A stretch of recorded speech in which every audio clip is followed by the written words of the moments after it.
Greetings. Introducing Voices of Festival, brand new podcast series from the International African Arts Festival, created to keep you connected as we count down to our 55th year of culture, creativity, and community. Each week, hear directly from the artists, dancers, musicians, vendors, and community members who make this festival an unforgettable experience. Tune in every Thursday at 8 p.m. on YouTube for Voices of Festival. Celebrate the culture, feel the rhythm, be part of the journey.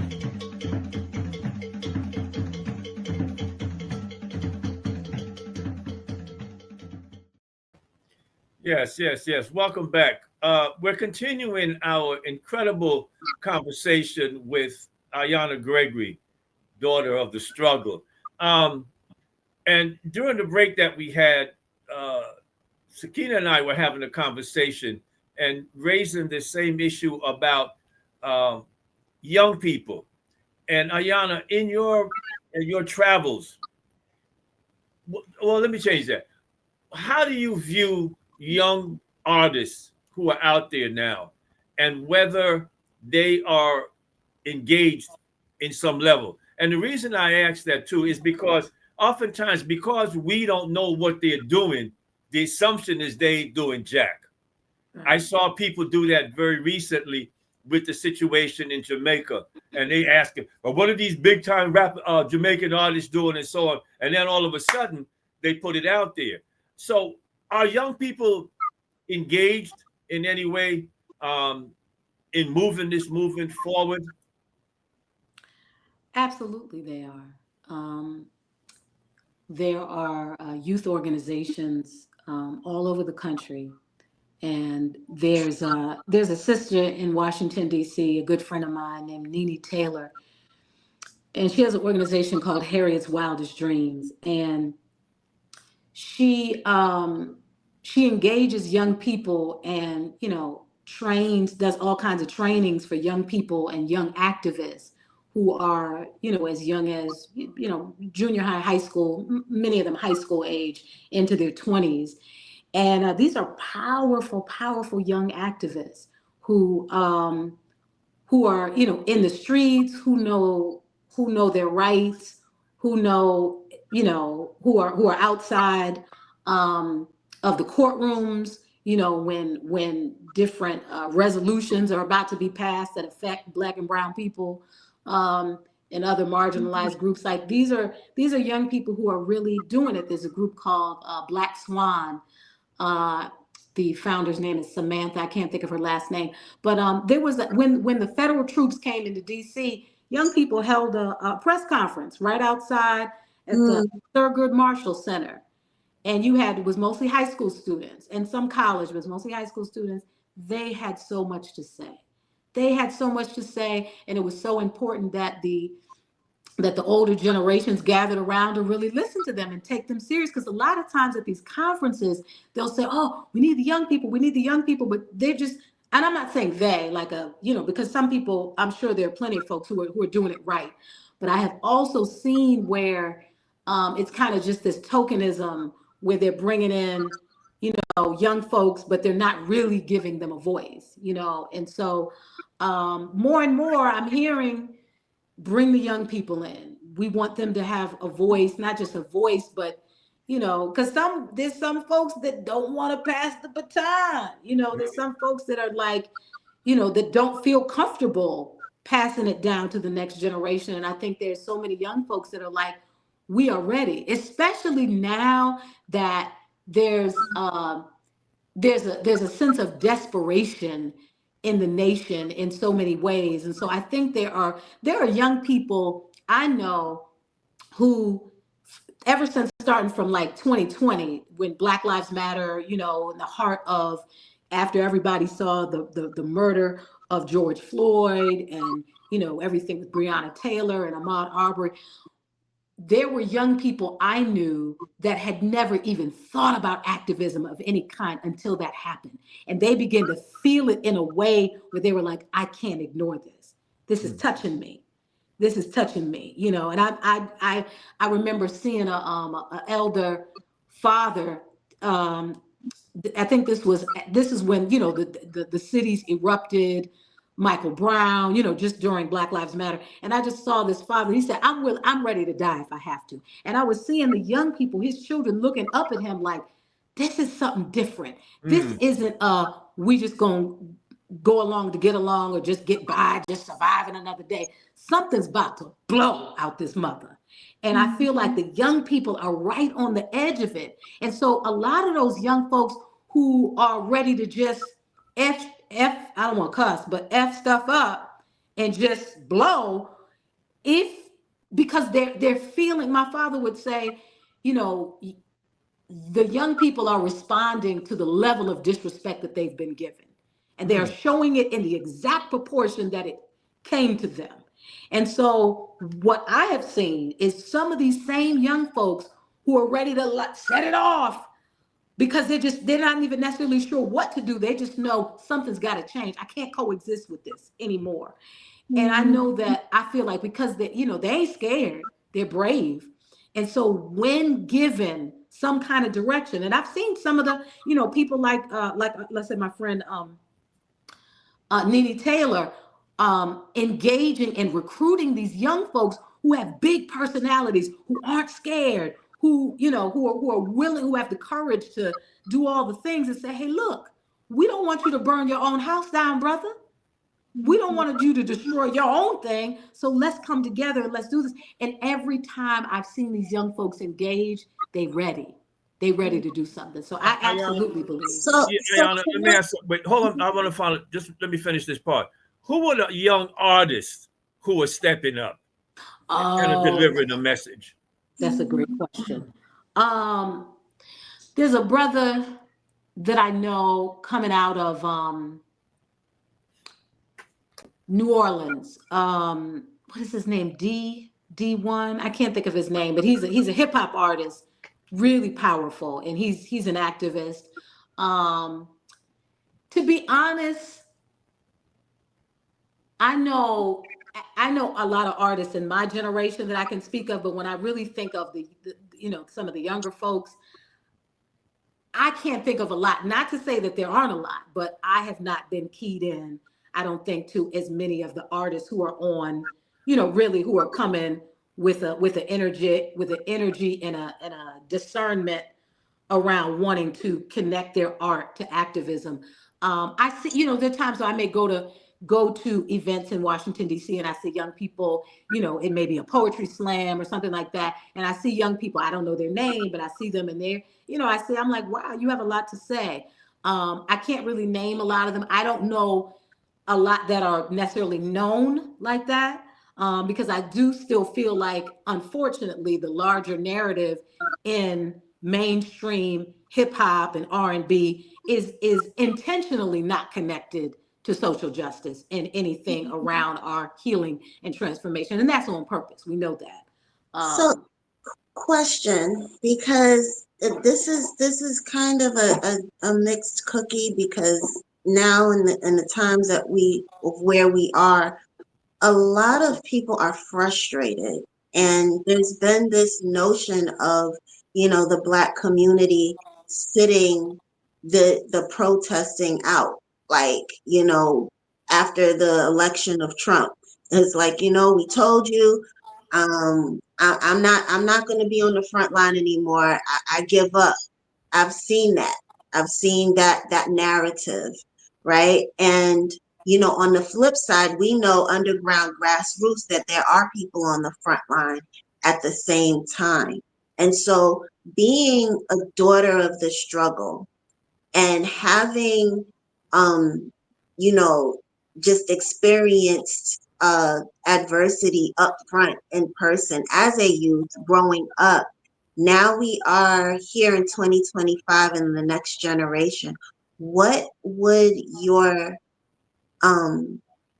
message be to the next generation about how do we evolve the revolution? Like Like, how do we move forward? Being that we are now spiritually grounded, we know our power, we know how to create, we know how not to react to every little thing. How can we create our reality moving forward as a people? I believe that I believe that the next iteration, we have been in a posture of resistance for so long that oftentimes I say, would we even know what it would look like if there was no need for resistance? Would we even know what it looked like to not have to fight against something? And so I have moved energetically from a place of resistance and struggle to what are we building and what are we creating? Because my understanding, oftentimes, you ask somebody, well, what do you want?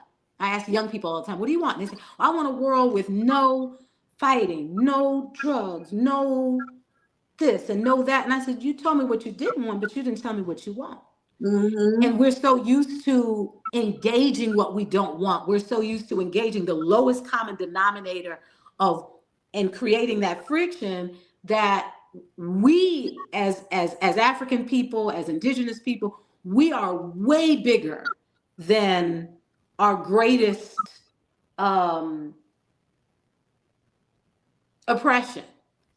And so I think that when we get to a place where we understand that there is a vibration that we can tap into, that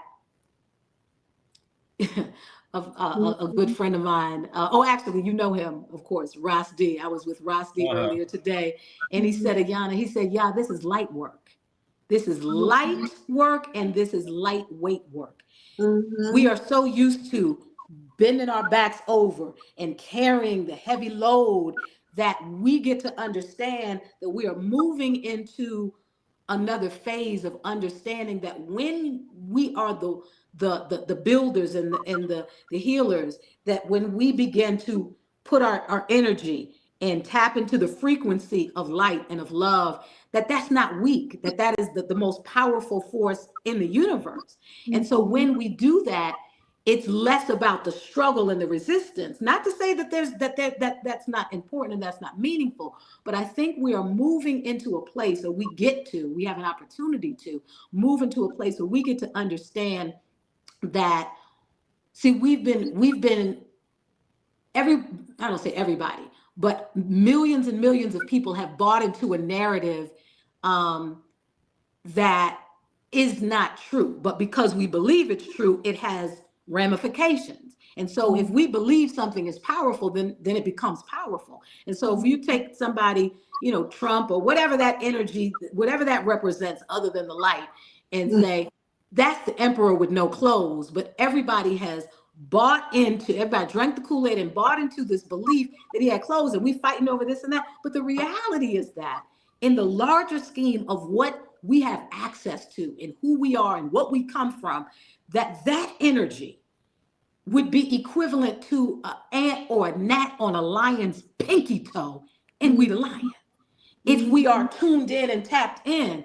And so when we move, not even just move, when we allow it, because it's not like a destination, it's a vibration. And so for me, like, even now, when I can't, there are a lot of times where I don't demonstrate and march in the way that I used to, because my spirit won't allow me to do some of it. And I have to just be obedient. When it first started happening, I said, what's going on? I feel irresponsible. And then during Black Lives Matter, I reached out to Nene, who at the time was the direct lead for Black Lives Matter DC, the direct action lead. And I said, sis, I'm not being led to march right now, but how can I serve what y'all are doing? And she said, these young folks, especially these young activists who just became activists overnight because they just knew their spirit, couldn't allow another day to pass without them being a part of something this powerful. She said they're scared, they're being thrown in jail, they're being, tear gassed and rubber bullets, and a lot of them have gotten seriously injured. Many of them are traumatized. So if you could hold space for them. And so right downtown near what used to be called Black Lives Matter Plaza, there was a church that was allowing the community to use it just as a space for the activists. So it was a space specifically that they set aside for young black activists to come. I set up the space. I had my altar. I had, pictures of the ancestors. I had my sage. I had my oils. I had my, Tibetan singing bowls. I had my crystal singing bowls and my speaker, my sound system. And they would come in and we would meditate. I would pray over them. I would say, you are not doing this by yourself. You are moving with the spirit of the unseen world, which is more powerful than the spiritual world. Understand that. These children would just burst into tears. They felt the presence of this. And so oftentimes what I find is that a lot of time this movement is happening without the presence of spirit, without the understanding that the ancestors is 10 toes down, like we waiting for y'all to call on us. Let's go. And then when we tap into that, it's not so much a battle as it is a declaration and an affirmation. This is what we're doing. We're not asking, we're building. We're living, we're growing, we're evolving. We're just trying to get by and no, that's over. That's over. We're building now. And so that to me is the next iteration. That's the next step, is including spirit and including prayer. I knew I had to acknowledge Egun at the beginning of this show. And, I will even say, like, when Ferguson happened, I saw it. And I called Maia and I said, we need to pray because we cannot continue to be reactionary to every little thing that happens. They play on that. Like that's the game. It's like, the cheese and the mouse or whatever, like, they know that we are suffering from PTSD and have trauma. And all of these images or whatever happens in the media, if we react to it, then we're the only ones that's upset. We're the only ones that's out of alignment. We're the only ones that's fighting. We can't yell in this finger to carry. No, we got to sit and align. That's it. And observe. That's it. And think about what it is that we want to create. And then do that. And know that we have the strength and the power of our ancestors that already did that. They already did it. Well, let me jump in because I'm not sure. Ayanna, as you move about, two things. One, have you seen another Dick Gregory in the making? Number one. And number two, Sahkeenah just talked about we already did that. In my generation, what we worked on and under the leadership of G2AUC was institution building. Yes. So while we were out in the streets, we were also building schools. We were building shops. Yes. We were creating businesses. We were making international connections. As you move about, do you see any of that taking place? But first and foremost, have you looked in the eyes of any of these young men or women and say, God, that must be my Baba there? I have. I absolutely have. Yes. How did that hit you? It's powerful. I expected it. I expected to see him. I expected to see him in the midst, in these young folk. Because he was always so connected to the youth and they were always so connected to him because they weren't scared and they saw that he wasn't scared. So I see it. I've seen it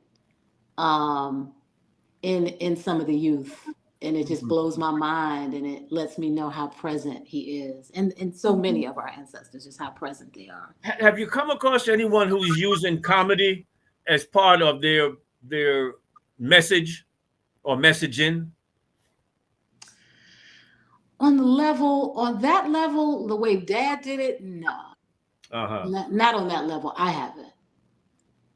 Okay. I watch, folks like Dave Chappelle, and I feel like he does it in such an incredible way. He's a genius, and he drops gems and has the world thinking about things very powerfully, very he's brilliant, but in terms of the way that, like, the full on 100%, I mean, it was clear that dad's commitment. I mean, while he started out in Hollywood as this comedian, and he had a respect for the craft and all of that, it became clear that the craft was just being used as a tool for what he was really here to teach. And that's the only reason he cared about it. Mm-hmm. He could have cared less about any of the other aspects of it in the realm of art for art's sake. That went out the window, and it just became a tool for him. I haven't seen that. What about institutions as you traveled about?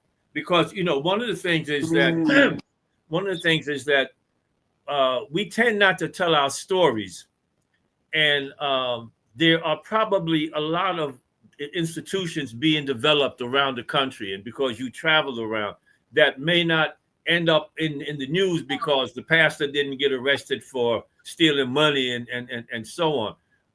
Are there any things that we need to put on the radar where we see people moving forward and not, as you said, because Beware he and I had a big struggle around that resist, right? That they aren't resisting, but they're building.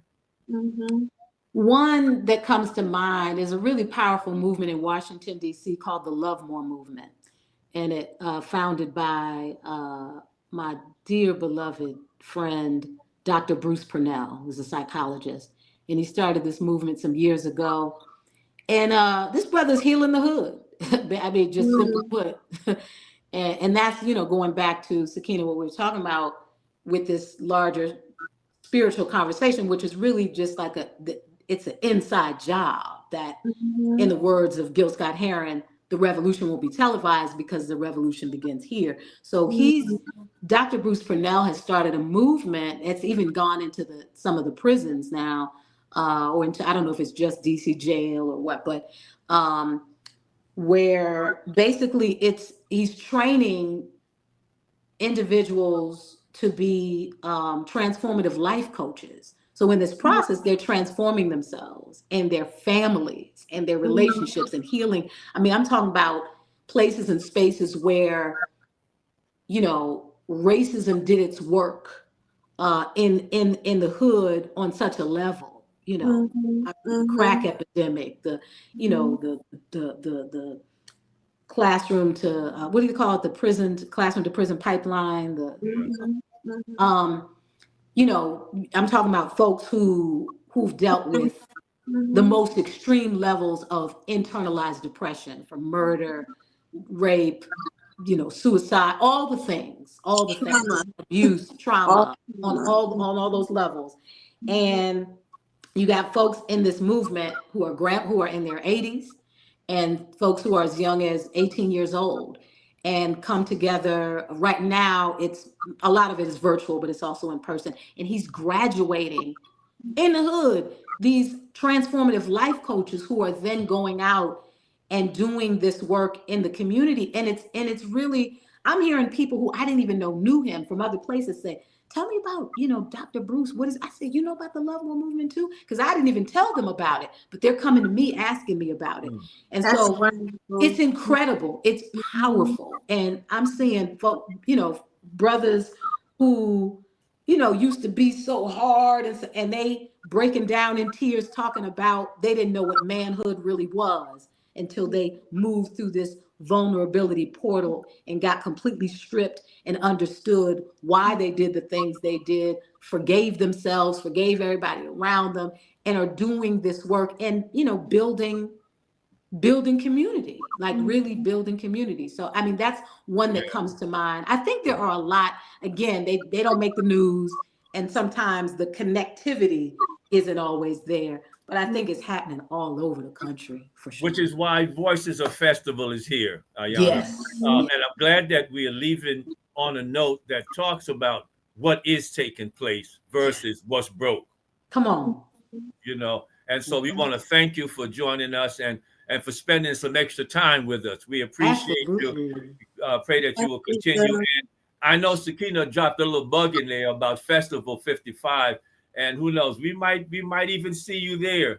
Come on now. Oh, Sahkeenah, definitely. as we close out with about a minute that we have left, you want to add anything? And of course, remind our viewers what we need to do. Yes, indeed. Like, comment, subscribe, and share, please. This information is priceless, and we need to spread it to as many people as possible. We are reaching for 10,000 subscribers by the end of the year. It's a heavy foot, but we could do it. And we are, just excited to be able to share this information with you on Voices of Festival. And also, please, festival is coming up, and next year, 2026, is the 55th year of the International African Arts Festival. So please mark your calendars. And also, if you feel the need to give, go to our website, iaafestival.org, and make a pledge. $55, $5.55, any denomination of $5. We are accepting. Thank you. Again, Ayanna Gregory, daughter of the struggle. Thank you so very much. Thank you so much. Thank you. We're going to be back with you once again. Sahkeenah, thank you so much, man. This has been a real exciting discussion here. And listen, hey, you all, be loving, be blessed. Till next time. Shay, blessings.